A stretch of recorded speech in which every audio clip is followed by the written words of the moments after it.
ஏனுங்க ஆப்செட் ஆயிட்டீங்களா? எது ஆப்செட் ஆயிட்டீங்களான்னு கேட்டேன். புரியலம்மா. இல்ல முதல் ராத்திரில மட்டும் எந்த காரணத்தை கொண்டு புருஷன்கார ஆப்செட் ஆயிடக்கூடாது.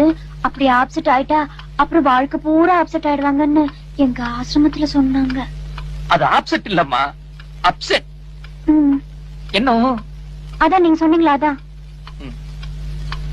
ஓகே. படிப்பு விஷயத்துல நானே சொன்னேன், மில்டன் சொன்னான்னு, ஒருவருக்கொருவர் விட்டு கொடுக்கும் மனப்பான்மை, சகிப்புத்தன்மை. அவசரப்பட்டு கல்யாணம் பண்ணிட்டு வந்த.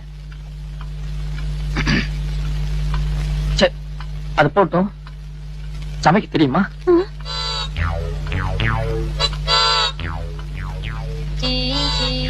பயப்படுத்தாதம்மா. சமைக்க தெரியுமா தெரியாதா?